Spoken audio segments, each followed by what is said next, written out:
નમસ્કાર મિત્રો દેશ અને દુનિયાના સુપરફાસ્ટ સમાચારમાં તમારું સ્વાગત છે.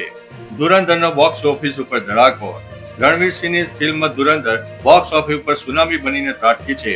ક્રિસમસના દિવસે 21મા દિવસે આ ફિલ્મે અંદાજિત 29 કરોડનું કલેક્શન કરીને નવો રેકોર્ડ બનાવ્યો છે. આ સાથે તેણે પુષ્પા 2ના ક્રિસમસ ડે કલેક્શનના રેકોર્ડ તોડીને નાખ્યો છે. માત્ર 21 દિવસમાં ધુરંધર બોલિવૂડની સૌથી મોટી ફિલ્મ બની ગઈ છે અને હજુ પણ તેની કમાણીની રફતાર તેજ છે.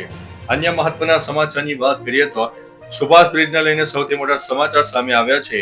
ગુજરાત સરકાર અને એએમસી દ્વારા સુભાષ બ્રિજના સમારકામ અંગે એક મોટો નિર્ણય લેવામાં આવ્યો છે. સીએમ ભૂપેન્દ્રભાઈ પટેલે સુભાષ બ્રિજના સુપરસ્ટ્રક્ચરને તોડી પાડીને નવો બ્રિજ બનાવવા માટે લીલી ઝંડી આપી છે. એએમસી કમિશનર દ્વારા સોંપવામાં આવેલા રિપોર્ટમાં નિષ્ણાતોએ ભલામણ કરી હતી કે બ્રિજના પિલર મજબૂત હોવાથી તેને યથાવત રાખીને માત્ર ઉપરનું માળખું જ નવેસરથી બનાવવું જોઈએ. અન્ય મહત્વના સમાચારની વાત કરીએ તો સુરતમાં નારી શક્તિનો પ્રકોપ, દારૂના અડ્ડા પર જનતાની રેડ. સુરતના પાલનપુરમાં દારૂના દૂષણ સામે મહિલાઓએ રૌદ્ર સ્વરૂપ ધારણ કર્યું છે. મહાદેવ ફળિયામાં રહેણાંક વિસ્તારમાં ચાલતા દેશી દારૂના અડ્ડાથી કંટાળેલી મહિલાએ પોલીસની રાહ જોયા વગર જનતા રેડ કરી હતી.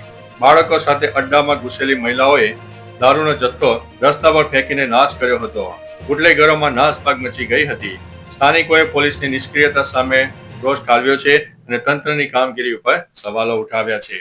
અન્ય મહત્વના સમાચારની વાત કરીએ તો પીએમ કૌશલ વિકાસ યોજનામાં મોટું કૌભાંડ સામે આવ્યું છે. લોકસભામાં રજૂ થયેલા સીએજી રિપોર્ટમાં પીએમ કૌશલ્ય વિકાસ યોજનામાં મોટી ગેરરીતિઓ સામે આવી છે. રિપોર્ટ મુજબ છેલ્લા 7 વર્ષમાં 14,450 કરોડનો ખર્ચો થયા હોવા છતાં 34 લાખ લાભાર્થીઓને પેમેન્ટ મળ્યું નથી. ચોંકાવનારી વાત તો એ છે કે 9.66 લાખ લાભાર્થીઓની બેંક વિગતો નુલ લખેલું છે. તપાસમાં અનેક ટ્રેનિંગ સેન્ટરો બંધ હાલતમાં મળ્યા છે અને પુરાવા તરીકે એક સમાન તસવીરો રજૂ કરાઈ છે. અન્ય મહત્વના સમાચારની વાત કરીએ તો ચંપલ તૂટી જતા દુકાનદાર સામે બિનજામીનપાત્ર વોરંટ. યુપીના સીતાપુરમાં કન્ઝ્યુમર ફોરમે વોરંટી છતાં ચંપલ ન બદલી આપવા બદલ લિબર્ટી શોરૂમના મેનેજર વિરુદ્ધ બિનજામીનપાત્ર વોરંટ જારી કર્યું છે. 1700ના 6 મહિનાની વોરંટી વાળા ચંપલ 1 મહિનામાં તૂટી જતા ગ્રાહકે ફરિયાદ કરી હતી, પરંતુ મેનેજરે ન તો ચંપલ બદલ્યો કે ન તો પૈસા પાછા આપ્યા. વારંવારની નોટિસ છતાં કોર્ટમાં હાજર ન રહેતા ફોરમે એસીપીને મેનેજરની ધરપકડ કરીને 2 જાન્યુઆરી હાજર થવાનો આદેશ આપ્યો છે. અન્ય મહત્વના સમાચારની વાત કરીએ તો સુરતમાં દારૂના અડ્ડા ઉપર જનતાની રેડ. સુરતના પાલ વિસ્તારમાં પોલીસની નિષ્ક્રિયતા સામે સ્થાનિકોએ લાલ આંખ કરી છે. મહાદેવ ફળિયામાં ચાલતા દેશી દારૂના અડ્ડા પર મહિલાઓ અને પુરુષોએ મળીને જનતા રેડ કરી છે. આ દરમિયાન લોકોએ મોટી માત્રામાં દારૂનો જથ્થો ઝડપી પાડીને પોલીસની કામગીરી ઉપર ગંભીર સવાલો ઉભા કર્યા છે. લોકોનો આક્ષેપ છે કે સામાન્ય નાગરિકો અડ્ડા પકડી શકે તો પોલીસ કેમ લાપરવાહ છે. અન્ય મહત્વના સમાચારની વાત કરીએ તો 2001 વાળા રીજનમાં ભૂકંપ આવ્યો છે. ઉપરા છબરી 18 ઝટકા આવ્યા છે. કચ્છમાં સવારે 4.6ની તીવ્રતાનો અનુભવનો ભૂકંપ આવ્યા બાદ 18 જેટલા આફ્ટરશોક નોંધાયા છે. સિસ્મોલોજીના ઇન્ચાર્જ ડિરેક્ટર સંતોષ કુમારના જણાવ્યા મુજબ આ આંચકા 2001માં ભૂકંપના એ જ રીજનમાં નોંધાયા છે. કચ્છ ઝોન 5માં આવતું હોવાથી અહીં ભવિષ્યમાં વધુમાં વધુ 8ની તીવ્રતાનો ભૂકંપ આવવાની શક્યતા રહેલી છે. હાલમાં નોંધાયેલા મોટાભાગના આફ્ટરશોક 1ની તીવ્રતાના જોવા મળ્યા છે. અન્ય મહત્વના સમાચારની વાત કરીએ તો ડીઈઓ પ્રોટોકોલ ભૂલ્યા, નેતાના પગે લાગ્યા.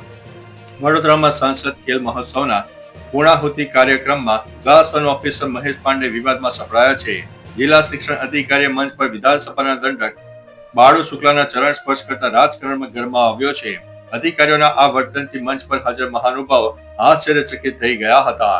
પ્રોટોકોલ તોડીને રાજકીય નેતાઓને વંદન કરવાની આ ઘટના વહીવટી વર્તુળોમાં ભારે ચર્ચાનો વિષય બની છે. અન્ય મહત્વના સમાચારની વાત કરીએ તો ઉત્તરાયણમાં સુરક્ષા માટે હાઈકોર્ટનો મોટો આદેશ. ઉત્તરાયણ પહેલા ગુજરાત હાઈકોર્ટે સરકાર અને પોલીસ તંત્રને ચાઇનીઝ દોરી અને કાચ પાયેલા દોરાના વેચાણ તથા સંગ્રહ કરતા લોકો સામે કડક કાર્યવાહી કરવાનો આદેશ આપ્યો છે. સરકારના રિપોર્ટ મુજબ 21 નવેમ્બરથી 10 ડિસેમ્બર સુધી 59 એફઆઈઆર નોંધીને 36.80 લાખનો મુદ્દામાલ જપ્ત કરવામાં આવ્યો છે. કોર્ટે જિલ્લા પોલીસ વડાને દૈનિક રિપોર્ટ સબમિટ કરવા માટે નિર્દેશ આપ્યો છે. મિત્રો, અન્ય મહત્વના સમાચારની વાત કરીએ તો સુભાષ બ્રિજનું સુપરસ્ટ્રક્ચર બદલાશે. 250 કરોડનું આયોજન છે. અમદાવાદના 52 વર્ષ જૂના સુભાષ બ્રિજનું આયુષ્ય પૂરું થતા તેનું આખું સુપરસ્ટ્રક્ચર તોડીને નવેસરથી બનાવવાનો નિર્ણય લેવાયો છે. 4 ડિસેમ્બરે તિરાડ પડ્યા બાદ નિષ્ણાતોના રિપોર્ટને આધારે પિલર મજબૂત કરીને બંને બાજુ બે નવી લેન ઉમેરાશે. આ પ્રોજેક્ટ પાછળ 250 કરોડનો ખર્ચો થશે. કામગીરી માટે બ્રિજ 9 થી 12 મહિના સુધી બંધ રહેશે. રિસ્ટોરેશન 9 મહિનામાં અને નવી લેન્સ કામ 2 વર્ષમાં પૂર્ણ થશે. અન્ય મહત્વના સમાચારની વાત કરીએ તો પાકિસ્તાન સૈન્ય પ્રમુખ હાસિમ મુનીર ફફડાટમાં જોવા મળ્યા છે. પાકિસ્તાનના સૈન્ય પ્રમુખ હાસિમ મુનીર હાલમાં ભારે ડરના ઓથર હેઠળ જીવી રહ્યા છે. તેઓ સુરક્ષા માટે ઘરમાં પણ હંમેશા લોડેડ પિસ્તોલ અને રાઇફલ રાખે છે. એટલું જ નહીં, યુનિફોર્મની નીચે અને સૂતી વખતે પણ તેઓ બુલેટ પ્રૂફ જેકેટ પહેરી રાખે છે. તેમણે જીયા ઉલ હક જેવા અંજામ આવવાનો ડર હોવાથી તેઓ રાત્રે દરવાજા પર સુરક્ષા ગાર્ડ તૈનાત રાખે છે. અન્ય મહત્વના સમાચારની વાત કરીએ તો રાજુ સોલંકીની કથિત ઓડિયો ક્લિપથી ખળભળાટ મચી ગયો છે. ગણેશ જાડેજા અને રાજુ સોલંકી વચ્ચેના વિવાદમાં 10 કરોડની વાતચીત વાળી ઓડિયો ક્લિપ વાયરલ થતા ચકચાર મચી ગઈ છે. ક્લિપમાં સોલંકી દલિત આગેવાન દિનેશ પાત્ર સામે સમાધાન રદ કરવા મુદ્દે કરોડોના સોદાની ચર્ચા કરતા સંભળાય છે. આ ઘટનાથી દલિત સમાજમાં ભારે આક્રોશ ફાટી નીકળ્યો છે અને પતાવટના આક્ષેપો થઈ રહ્યા છે. સમાધાન બાદ હવે નવા વળાંકે સૌરાષ્ટ્રના રાજકારણમાં ગરમાવો લાવી દીધો છે. અન્ય મહત્વના સમાચારની વાત કરીએ તો આવો મેસેજ આવે તો સાવધાન થઈ જાઓ, નહીં તો ગયા સમજો. સાયબર સુરક્ષા કંપની સાયબર સેલે 36 થી વધુ નકલી ઈ ચલાન વેબસાઇટ શોધી કાઢી છે, જે સરકારી આરટીઓ પોર્ટલ જેવી દેખાય છે. ઠગ લોકો મોબાઈલ પર SMS મોકલીને બાકી દંડનો ડર બતાવે છે. લિંક પર ક્લિક કરતા જ નકલી સાઇટ ખુલે છે, જ્યાં વાહન નંબર નાખતા ખોટો દંડ દેખાય છે. પેમેન્ટ કરવા જતા કાર્ડની વિગતો ચોરી થઈ જાય છે. સાયબર ક્રાઇમથી બચવા માટે અજાણી લિંક ઉપર ક્લિક ન કરશો. અન્ય મહત્વના સમાચારની વાત કરીએ તો કોહલીની તોફાની 50, રોહિત 0 ઉપર આઉટ.